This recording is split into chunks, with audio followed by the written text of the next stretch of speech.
We want to tell you about monkeypox now because there is a surprising player in this new virus, and it's not who you might think. So the medical community is trying to combat a monkeypox outbreak. So your favorite virology lab in Wuhan is working on this. So don't worry, everyone. They got this. According to this peer-reviewed study, since there is no monkeypox outbreak in China, the Wuhan Institute of Virology has made a synthetic version in order to study it and make a vaccine. Now, is anyone else uncomfortable with the idea of Wuhan creating and isolating a virus? This is the same Wuhan lab where COVID-19 was born. And we trust them all. I'm going to let Dr. John Campbell tell us this in his own words, exactly how comfortable he feels. If you're already starting to feel uncomfortable, join the club. I'm actually very uncomfortable about what I'm about to tell you. So that's the name of the paper there. Efficiency of a large-scale fragment of monkeypox virus. So basically what they're doing is they make a section of monkeypox virus. And they want to use that as a quantitative polymerase chain reaction template. And they're going to use this way to put it together into a yeast. Now, direct quote from this paper. Since monkeypox infection has never been associated with an outbreak in China, the viral genome material required for PCR detection is unavailable. So the Chinese authorities, it would appear, are incapable of getting hold of monkeypox virus. So they have to basically make their own using synthetic techniques, or make a part of the viral genome themselves using synthetic techniques. So the monkeypox virus. Okay, so they can't get it. So they're going to make it, right? There are labs in the UK, the US, and Africa, and also in European countries that have genomes of monkeypox. They could just get it from someone who has it, right? But the Chinese don't want those samples. They want to make their own. You okay with that? No, I'm not okay with that.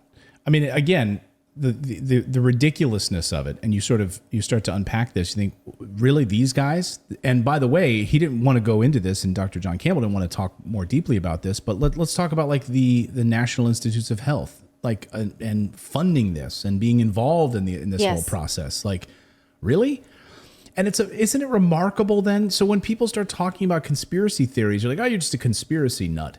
Well, then stop giving us things to think about. Right. I mean, the date on this paper is February, right? And so there was not really a big outbreak in February. Why were they on that one? He's like, why were they so prescient about the fact that there would be an outbreak when these cases are weeks old? Well, and you remember last year, I mean, we got the information where they were predicting a monkeypox or smallpox variation outbreak at this time this year. Yeah. They had the date down to almost the exact day when we heard about it. I mean, how do you hear about it? It's written down. They have it planned out. We know where it comes from, and we're crazy. We're crazy for even bringing it up. Right. I mean, if you look at this right here, this element, the study points out that this sort of DIY monkeypox virus could raise potential security concerns. So you think? That's what it says. Where does this come from? This is the paper from China. Oh, this is the paper. Okay. Yeah. And the Wuhan lab is one of several Chinese virology labs and universities that are working on this. And the paper says, we're just going to mix up our own pot if that's okay with you, although this could cause some security concerns that, maybe the rest of the world doesn't love because we're Wuhan, right? And we never actually gave, John Campbell in this video says, let's not even talk about how we never got a straight answer out of China and the Wuhan lab about COVID, right? They were just like, well, seems to have come from an animal. Sorry. Although keep in mind that monkeypox is also highly transmissible to animals. Yeah, well, it is, and if the pustules are open and so forth, it's not as if you just rub up against, you have to be rubbing up against somebody, right, to get this, and then it becomes airborne. And that's the thing that's the thing about these things is it's not something where you would have a pandemic, right? Because you could have a pandemic if it's not treated properly, but everyone show symptoms of it until you actually have the monkeypox. So when you get the breakout, that's when you've got it. And people see it, and then you become symptomatic. You're not like showing symptoms 5 days before you suddenly show like monkeypox. Yes, but he talks about if somehow it were to get, like, there are people who maybe have contact with animals. If it were to get into animal populations, it would be nearly impossible to get it out of animal populations. And then you think about our food chain, right? How dangerous that can be, how precarious we already are right now on the supply chain for things that are grown, for wheat and things like that. So that is concerning, obviously. And take a look at this. So this afternoon, of course, there's already pharmaceutical companies who are taking advantage of this. So take a look at this. This is Tonix Pharmaceutical Company. So you wonder why this company's stocks surged overnight in pre-market trading, and then right during trading today surged. Tonix Pharmaceuticals gains on U.S. patent win for monkeypox vaccine technology. Of course they do. And then a few hours later, here, take a look at this chart. This is the stock chart. You can see in the light gray there is pre-market trading, and then in dark gray or whatever is open market. So when the market's open, you can see how well this monkeypox vaccine stock did today in the open markets. I mean, millions of shares being traded because of monkeypox vaccines. And that's what, Interesting. Okay, well, let's follow the money a little bit and talk about how equitable this all is. So the United Kingdom is investing $10 million to research a monkeypox vaccine. There currently is not one, but studies show that the smallpox vaccine is 85% effective at preventing the spread of monkeypox vaccine. But the availability of that vaccine has highlighted this uncomfortable truth, is that the world is far more concerned with monkeypox now that it is affecting non-African nations, right? So the spread of monkeypox into non-African nations has shown the world that there are treatments, including vaccines and antivirals, but these treatments are not offered to Africans. Why? Africa has 5 times the number of cases in the Western countries that have outbreaks. Western countries with monkeypox have no reported deaths, but in Africa there have been 63 deaths this year in Cameroon, Central African Republic, Congo, and Nigeria. And where are the vaccines? Out of Africa. One Nigerian doctor says that their patients are, quote, treated conservatively while their contacts are monitored. No antiviral, no vaccine, right? And so the World Health Organization does, in fact, according to the Associated Press, have 31 million doses of the smallpox vaccine, but they're not giving any to Africa. They keep them in what they call donor countries. And according to Dr. Mike Ryan from the World Health Organization, quote, the agency was considering allowing rich countries to use the smallpox vaccines to try to limit the spread of monkeypox. Now, I just want to ask you, does this make sense? You vaccinate where there is less of an outbreak in order to stop the spread? So you would inoculate the wealthy people where the outbreak is smaller. Oh yeah, because the rich, you've got to take care of the rich people.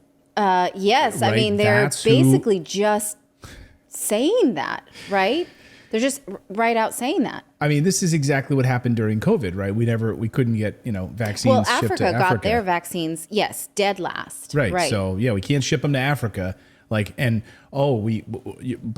your profits are through the roof. Is there anything that we could do? We'll send $40 billion into Ukraine to make sure that those, refugees and we're going to send you weapons. But when we were hearing from the World Health Organization how important it was to slow the curve or bend the knee or whatever the hell they were telling us to do, and to stop the spread. Well, there you go. Like if you had all these vaccines that you said worked, then ship them all over the place, ship them everywhere. Yes, we couldn't do that. Right. Well, another expert said that it was surprising to see the rest of the world hop all in on this treat monkeypox when it only just jumped off the African continent, right? So it's been here. This quote, he says, you would think that the new cases are deadlier and more dangerous than what we have in Africa, like based on this response, right? But we are now just seeing it can end once and for all, but it is no longer just in Africa. It's now everybody is worried. I just wonder how, steep this is going to go. I know other doctors have said we don't, likely seeing like the size of a pandemic like we would see with COVID. But look, we heard from the World Health Organization just this week getting together in a panel. Literally, Bill Gates sitting there or at the World Economic Forum and literally sitting on a panel called "How do we handle the next pandemic?" That was the name of the panel. And all of these rich elites just sitting there, laying out exactly what we do. They've got a plan in place. Among the things that they've talked about is consolidating power when one of these pandemics hits. That what happens if economically, banking and other things are upside down? Don't worry, we will take control of all government banks in one central location. Nothing to see here. Don't worry about it. We'll make sure that we control lockdowns and also we will lower the threshold for vaccine development. We'll get those things out as quickly as possible because we got to take care of our companies that produce these vaccines quickly and get these funneled out to people as quickly as possible. Don't worry about trials. Don't worry about going through to see if there are any adverse effects or anything like that. Don't worry about it. Wuhan's on it.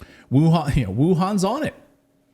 I always feel good when Wuhan is on a vaccine. Yes. Yeah. Or, working on these Well, things. there's nothing we can do about it. I mean, they've published the paper. They're already brewing it up, right? I mean, they do say maybe we can only brew parts of it so that, but okay, the COVID pandemic is in recent memory. So maybe is there anybody else? Is there anybody else that can do this? The Iranian Putin in our chat says Joe Biden just wants to sniff your pox. That's disgusting. That's disgusting. Sniff your pox. Don't tell a dirty joke. Oh, man. Thank you so much for subscribing to our channel. We've been banned, we've been blocked, we've been censored. That's why we started our own website to stay connected with you for free.